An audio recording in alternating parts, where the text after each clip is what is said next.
Putin को कोई रोक नहीं सकता। ये बात अमेरिका को समझ में अब आने लगी है। नेटो के 30 देश अमेरिका के साथ मिलकर अब एक नया मिशन शुरू करना चाहते हैं, लेकिन उनके रास्ते में वैगनर का ये नया कमांडर आ गया है। वैगनर के नए चीफ को किलर ऑफ अफगानिस्तान कहा जाता है। रिपोर्ट देखिए।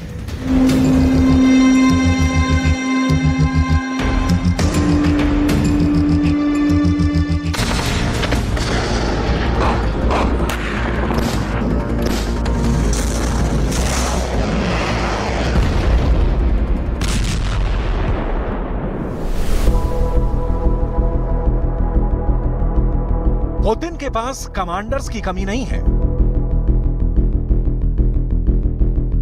पुतिन के पास सेनापतियों की एक लंबी लिस्ट है।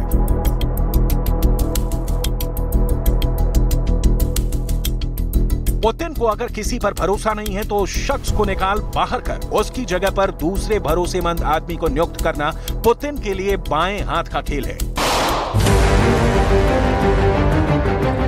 जब वैगनर चीफ ने पुतिन के खिलाफ बगावत की थी, उसी वक्त यह तय हो गया था कि पिरोग्जिन के दिन अब बहुत थोड़े बचे हैं।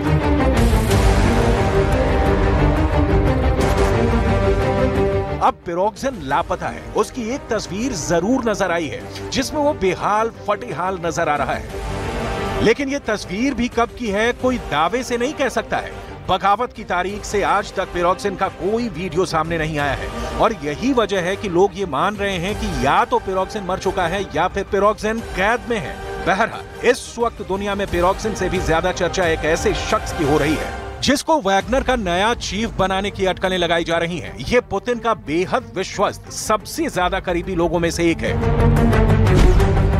जिसको दुनिया अफगानिस्तान के किलर के नाम से जानती है। पुतिन के सीक्रेट सेनापति का नाम है आंद्रेई त्रोशो, जो अफगानिस्तान के किलर के नाम से मशहूर है।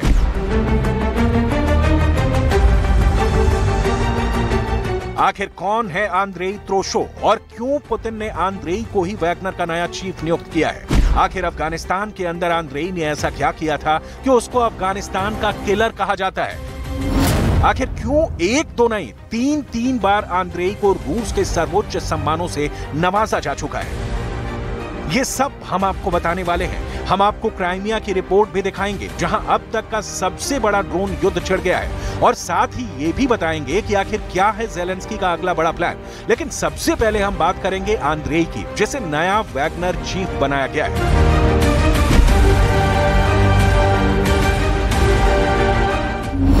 वैगनर के द्वारा तख्ता पलट करने की कोशिश के 5 दिन बाद पुतिन ने पिरोग्जिन और उनके कई टॉप फाइटर से बात की थी। इस दौरान वैगनर के भविष्य पर बात हुई थी। रिपोर्ट्स के मुताबिक पुतिन ने आगे काम करने के लिए उन्हें कई ऑप्शंस दिए थे। इनमें से एक ये भी था कि उनका हेड बदल दिया जाए। रूस की मीडिया के मुताबिक पुतिन ने वैगनर के नए हेड के लिए रिटायर्ड कर्नल आंद्रेई त्रोशो का नाम सुझाया है। अगर आंद्रेई त्रोशेव वैगनर ग्रुप के चीफ बनते हैं तो वो पिरोग्जिन से ज्यादा चर्चा में रहेंगे। आंद्रेई अमेरिका के टॉप दुश्मनों की लिस्ट में भी शामिल है। यूरोपियन यूनियन तो पहले ही प्रतिबंधित नेताओं की लिस्ट में आंद्रेई त्रोशेव का नाम शामिल कर चुका है। वो 1953 में पूर्व सोवियत संघ के लेनिनग्राद यानी आज के सेंट पीटर्सबर्ग में पैदा हुए थे। आंद्रेई शुरू से ही रूस के हितों के लिए काम करने वाले बहुत जबरदस्त लड़ाकों में शामिल रहे थे। रूस के लिए उनके दिल में जो देशभक्ति थी उसने पुतिन को बहुत ज्यादा प्रभावित किया। लेकिन एक बात जो पुतिन को आंद्रेई के करीब लेकर आई वो ये थी कि पुतिन और वैगनर चीफ आंद्रेई रूस के एक ही इलाके के रहने वाले हैं। इस जगह का नाम है सेंट पीटर्सबर्ग। यहीं से आंद्रेई पुतिन का भरोसा जीतने में कामयाब रहे। यूरोपियन यूनियन के देश भी आंद्रेई को एक बेहद खतरनाक व्यक्ति मानते हैं, क्योंकि आंद्रेई रूस के हितों के लिए खून खराबा करने से भी बाज नहीं आते हैं। फ्रांस द्वारा प्रकाशित प्रतिबंधित दस्तावेजों के मुताबिक त्रोशेव का कॉल नेम सेडोर रहा है। त्रोशेव का कोड नेम ग्रे हेयर भी है, जिसका अर्थ है भूरे बालों वाला।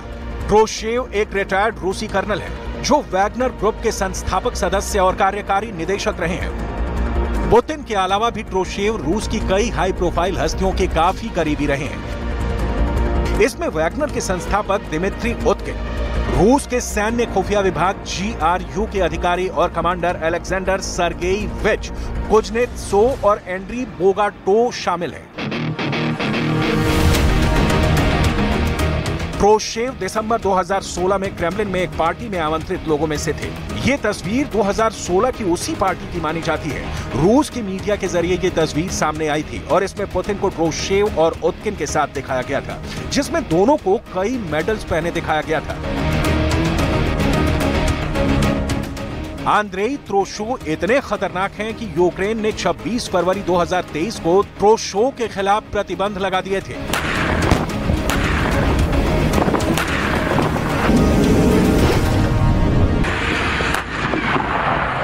आंद्रेई त्रोशो को सीरिया और अफगानिस्तान में जंग लड़ने का अनुभव हासिल है और उन्होंने सीरिया में वैगनर के अभियानों में सक्रिय हिस्सेदारी निभाई थी।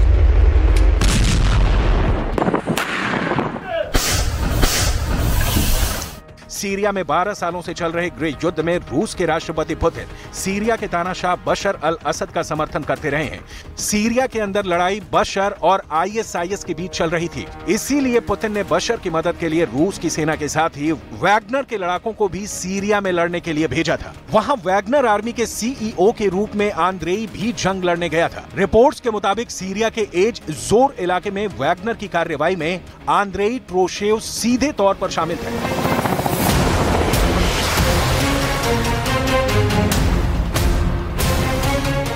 दावा किया जाता है कि सीरिया के एज जोर इलाके में बहुत भीषण रक्तपात और कत्लेआम मचा था, जिसमें आंद्रेई त्रोशेव खुद भी शामिल था।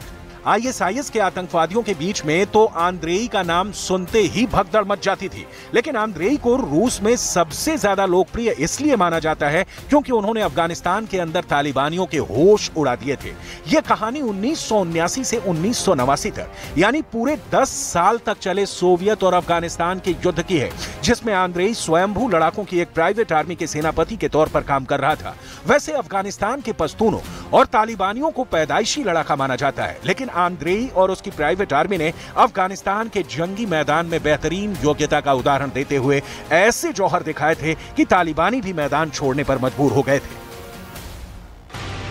अफगानिस्तान की बहादुरी के लिए आंद्रेई को 2 बार order of the red star का सम्मान प्राप्त हुआ था।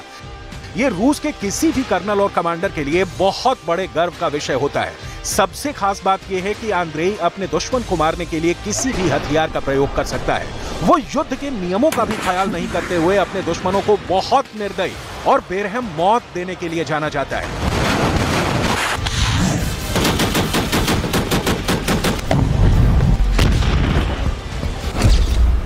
2016 में सीरिया में बहादुरी दिखाने के लिए आंद्रेई को रूस का सर्वोच्च पदक रूस का हीरो से भी नवाजा गया था। वहीं दूसरी तरफ क्राइमिया में रूस को चौंकाने के लिए यूक्रेन के अचानक हमले जारी हैं। काला सागर में रविवार सुबह क्राइमिया के अंदर सेवेस्तोपोल के बंदरगाह पर ज़ेलेंस्की ने एक बहुत बड़ा ड्रोन हमला करवाया था। रूस ने इन ड्रोन हमलों को फेल करने की पूरी कोशिश की है। टेलीग्राम मैसेजिंग ऐप पर सेवेस्तोपोल ने मॉस्को नियुक्त गवर्नर मिखाइल रज़वोजायेव ने कहा कि क्राइमिया में यूक्रेन के हमले सेवेस्तोपोल के बंदरगाह और शहर के बालाक्लावा और खेरसोन जिलों पर हुए थे। हालांकि क्राइमिया प्रायद्वीप हमले से हुए नुकसान और इसमें मरने वालों की कोई स्पष्ट जानकारी सामने नहीं आ पाई है। हालांकि बाद में मॉस्को के गवर्नर आंद्रेई वोरोव्यो ने टेलीग्राम चैनल पर यह बयान भी दिया है कि मॉस्को के रास्ते में कई ड्रोन को मार गिराया गया है। मतलब साफ है कि ज़ेलेंस्की ने एक साथ 2 इलाकों में ड्रोन से हमले किए हैं। जनवरी के महीने में भी ज़ेलेंस्की ने क्राइमिया में तेल डिपो उड़ा दिया था, तो जवाब में रूस ने यूक्रेन के 480 जवानों को उड़ा दिया। यूक्रेन के 200 टन गोला बारूद जला दिए, कई हिमार्स और ओरेगन रॉकेट को बर्बाद कर दिया, कम से कम 12 बख्तरबंद गाड़ियां जला डाली। रूस की न्यूज एजेंसी टास के मुताबिक उसकी सेना ने यूक्रेन के 4 यूएवी को भी ढेर कर दिया। ये पुतिन का खतरनाक बदला था। ज़ेलेंस्की वो पुल भी तोड़ रहे हैं जो खेरसोन और क्राइमिया को जोड़ने का काम करते हैं। क्राइमिया को खेरसोन से एक नहीं कई ब्रिज जोड़ते हैं। इनमें से 3 ब्रिज प्रमुख हैं, एंटोनेव्स्की ब्रिज, क्राइमिया ब्रिज और चोन्हार ब्रिज। चोन्हार ब्रिज नष्ट हो गया है, लेकिन एंटोनेव्स्की और क्राइमिया ब्रिज अभी भी चालू है। रूस को ज्यादा परेशानी तब हो सकती है जब तीनों ही ब्रिज एक साथ तोड़ दिए जाएं। पुतिन के लिए सबसे बड़ी चिंता की बात यह थी कि ज़ेलेंस्की ने यह हमला स्टॉर्म शैडो मिसाइल से किया है, जो ब्रिटेन और फ्रांस ने मिलकर बनाई है। जब से ब्रिटेन की ये मिसाइल यूक्रेन के हथियारों के जखीरे में शामिल हुई है, रूस के लिए हालात खराब हुए हैं। इस ब्रिज पर हमला भी स्टॉर्म शैडो मिसाइल से ही किया गया था और यही वजह है कि रूस ने अब इस हमले को ब्रिटेन और यूक्रेन के साझा हमले के तौर पर परिभाषित किया है।